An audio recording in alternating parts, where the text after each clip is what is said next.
Hello YouTube. This video is for how to maintain and use the maintenance kit for the OmniLite Ti stove by Primus.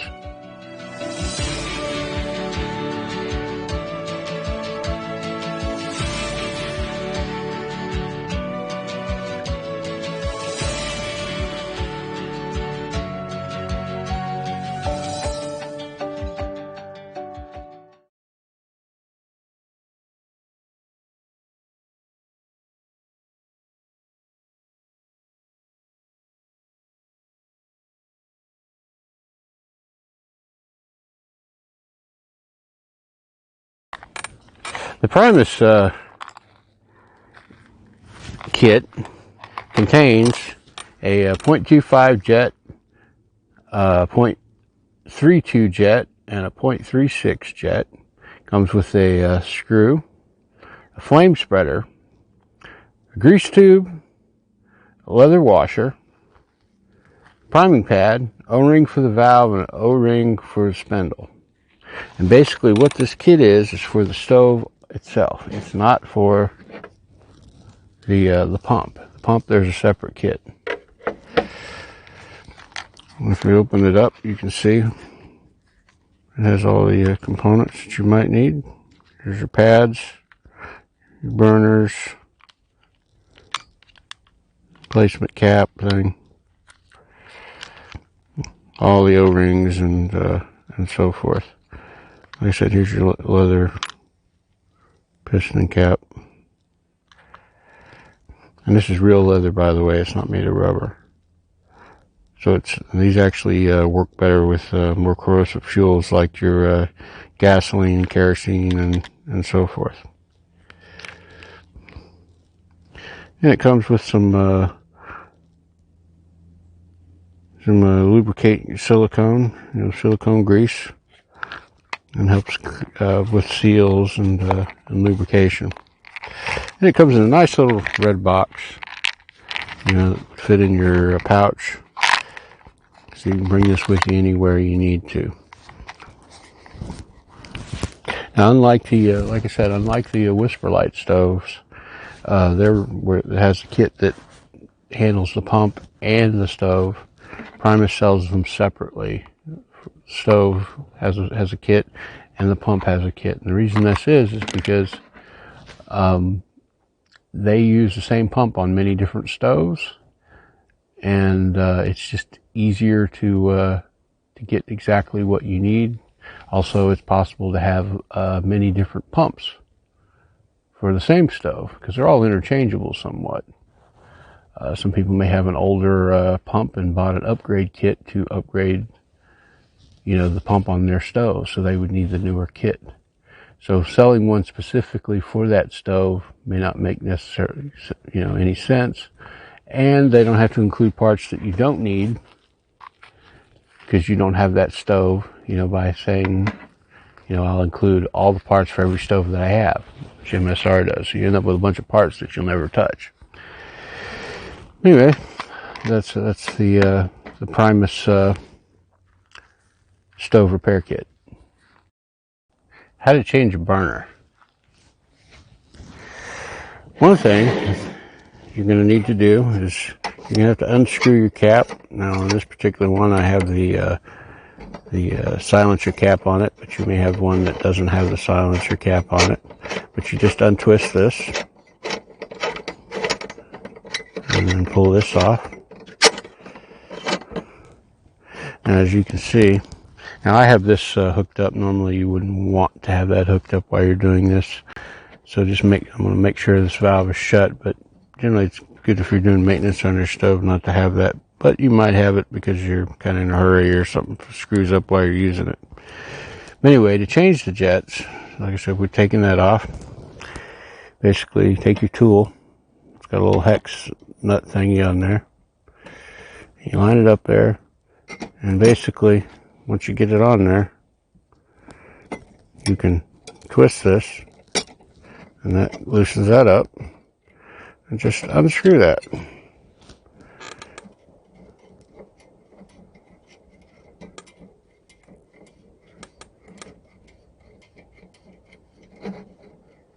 At this point, you can swap the jet out, or let's say you're, need to do some maintenance. You're getting a little, fuel's not coming out of here properly. First thing you want to do is check on the inside, make sure there's no gunk or anything inside that's blocking that. Another thing you'll see, there's a little hole. The tool has a little pin thingy on the end that you can actually stick into that hole, like so, and clear it out and make sure there's no gunk on that. Okay, and you can do that, clear that out. There's no gasket on this, so you don't have to worry about that. But these are swappable. If you were going to put another burner in, you would just put that new one in, screw it down. Or if you were just cleaning it out, you'd screw the one you had previously. Now, the best thing to do is to get it started just by putting it into the threads. Get it started in a little bit of turn. Then take your tool and turn that. Now, if you get a burner that just no matter what you do, it won't clog, or you find it has a hole in it, or it's corroded and rusting, in the Primus stove kit, maintenance kit for this particular stove, there is a set of replacement burners of all 3 burners that come with the stove.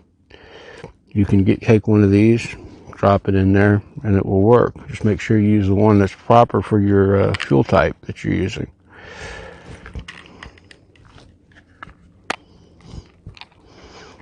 And that's your basic maintenance. Now, after you've got that on there, and that's tightened down, don't tighten it too tight because you want to be able to get it undone. It just needs to be hand tightened, not super tight. Just till it stops. Gives a little give. Now this should put your cap back on.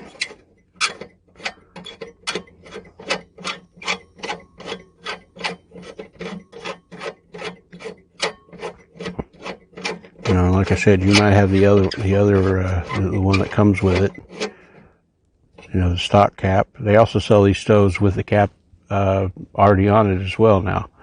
But most people will have the one without the burner cap that just has the little triangle shaped grate or helicopter blade looking grate on top. Not have this little silencer cap. But you just tighten that on there. Hand tight, don't force it. And once you have that all done, you can turn your gas on, light it, and see if everything's working. If it's not working, then chances are the fault is somewhere else. It could be in this tube right here, could be in this valve, could be in other places. Now let's say you needed to check this valve here. Okay, I'm going to go ahead and take this off here.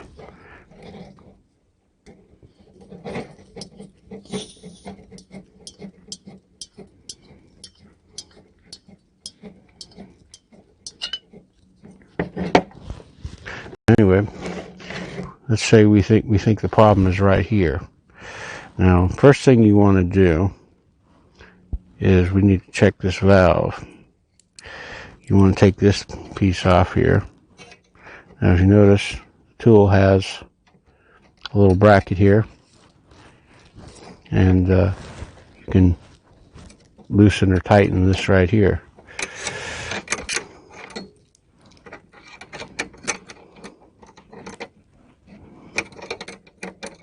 And it's real easy to loosen once you get it on there. It's just a little tricky to get started.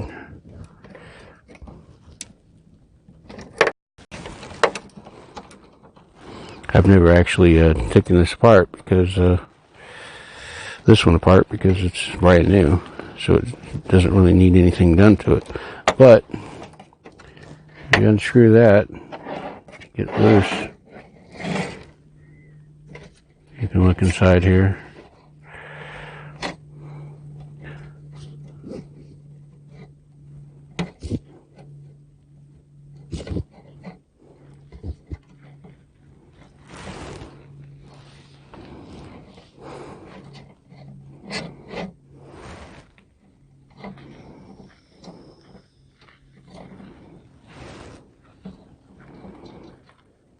Yeah. As you can see, there's no gasket or anything on this. It's just a threaded bit. And basically, this piece right here, you can probably get this replaced if you need to. Optimus probably sells this, or Primus probably sells this as a replacement. But for now, we just want to check, make sure there's no crud in there. If you don't see any crud or anything, chances are this is working good. One thing you can do to test is you put this on here.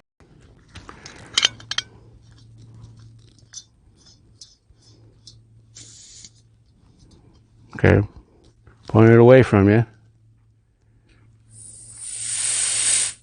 Turn it and see if you get any gas come out of it. If gas comes out of there, then you know that's not blocked.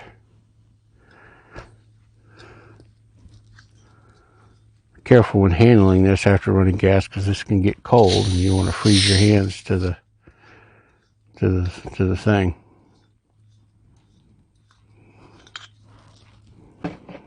So now that we've seen that this is fine, let's set this aside.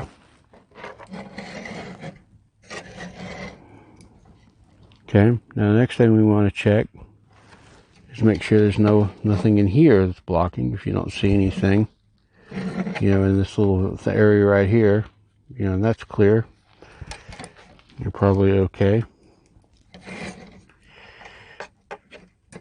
The next step is to take this off. This is a little trickier to line up, because you'll notice there's kind of different sizes. The point is, once you get it on there, you'll know it.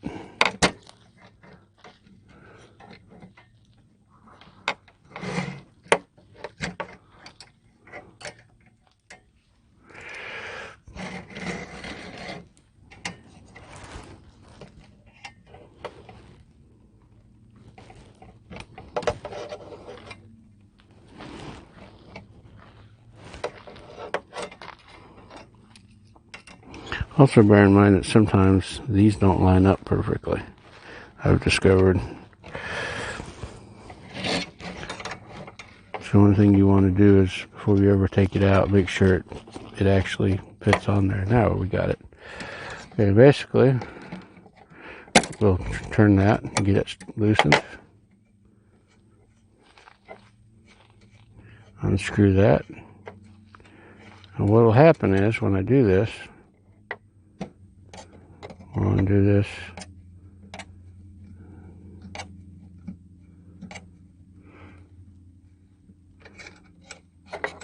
It will allow me to take this completely out. And as you see in there, got a little bit of gunk right there. Just wipe that off. There's an O-ring there. It's the blue one. If that O-ring is bad, okay, you can find a replacement in your kit here. Put that on there. Put a little bit of silicone grease on it, you know, help with the seal, and you'd be good to go there. You know, make sure you don't have any leaks or anything. Now, when also check down in there, make sure, you know, you don't have anything, you know, that's just sticking out, but you know that it shouldn't be there. And basically feed that back in there. Get this started.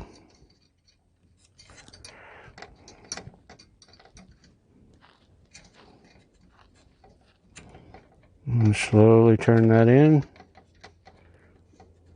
Tighten that up as you turn it.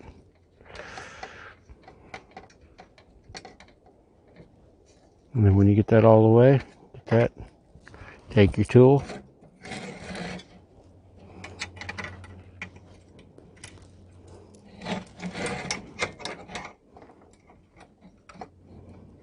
hand tighten it, but don't force it.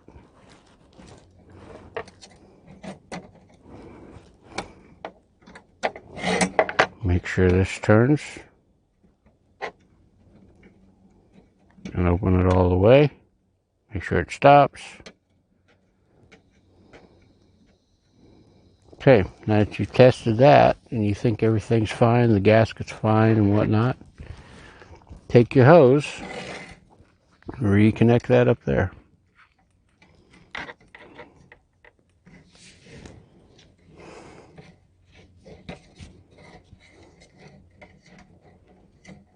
And tighten it.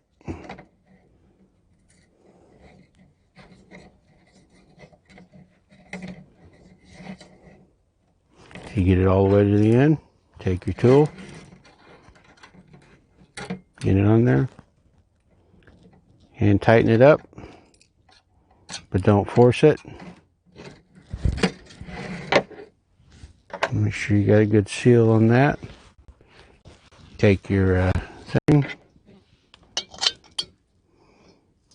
make sure this valve is shut,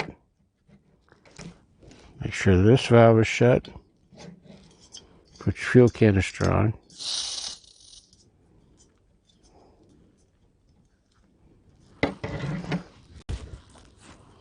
Now the first thing you want to do, since we had this off, is open this up.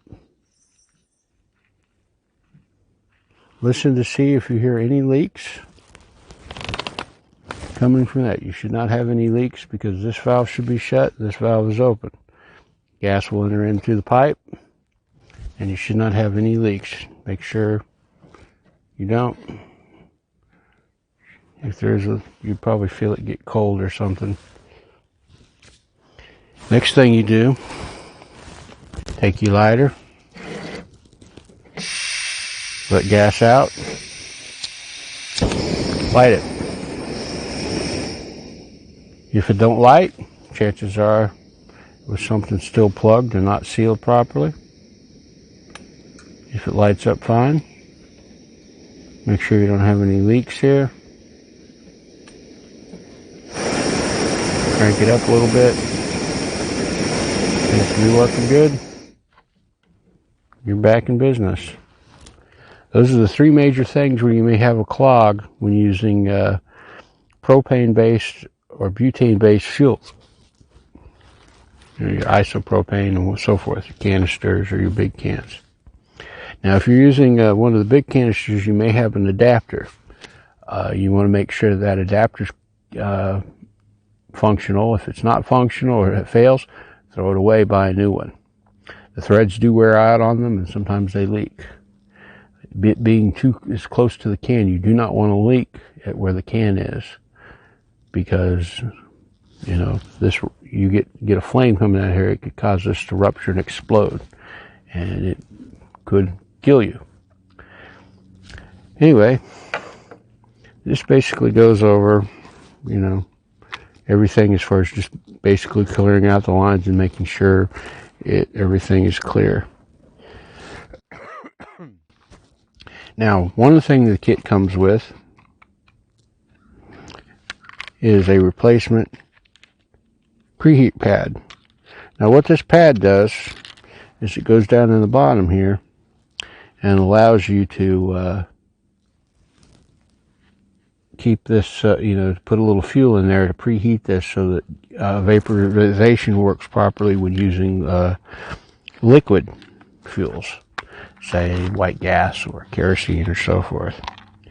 And there's many ways to do it. One thing you can do is, some people do, they'll initially put some alcohol in there, or maybe they'll get the stove hot using, the gas burner or whatever, or they'll let a little bit of fuel out from the tank when using the white gas or whatever liquid fuel is and actually absorb into that pad.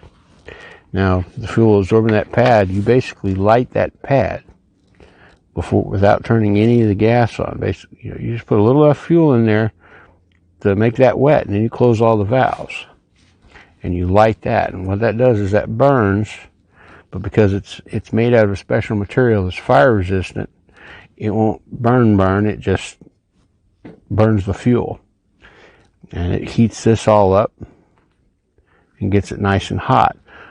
Now, when it starts to go out, right as the flame is going down and about to burn out, okay, you kick your fuel on from the tank, and it would do that. But that pad can be easily replaced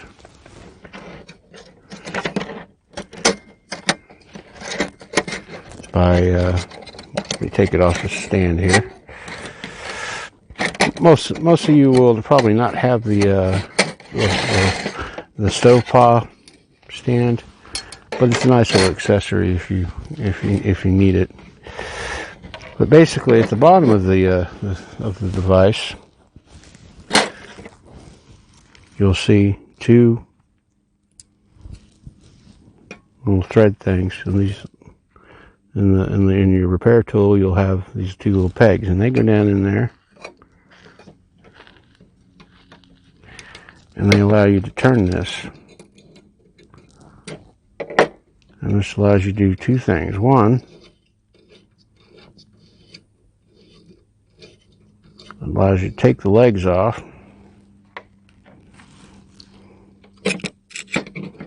but it also allows you to remove this cap and get down in here to this piece right here, to the piece that's underneath here. And you basically just pop that ring on there, okay?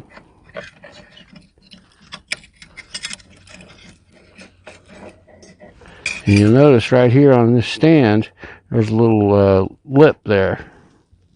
That lip has to go right in there. So once you replace that pad, you put it back together again, making sure your legs are in the right spots. This part's important. In fact, what it might be good to do is just take this completely, close these, and then do this, because that allows you to get all of these in the right place. But just pop that down there, take this tool piece right here, and screw that down. Kind of hand tighten it.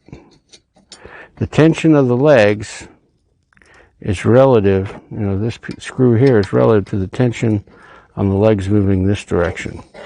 So if you tighten this too much, these might not move.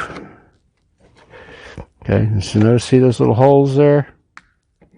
And there's a little pin there. That's what catches those. And this stays in place because it's right there on that lip there.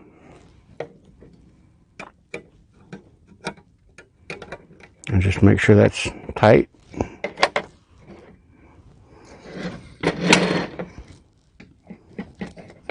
And that's how that is replaced. Now, one thing you want to know about in the kit is that you have two of those pads.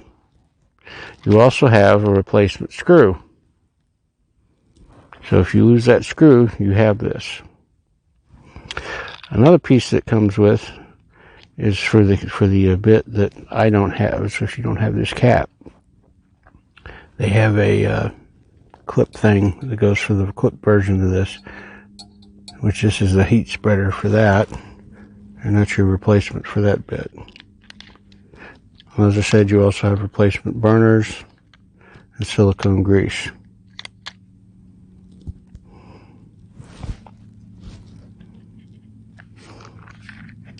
And that's the basics of the repair kit and doing basic simple maintenance on this stove.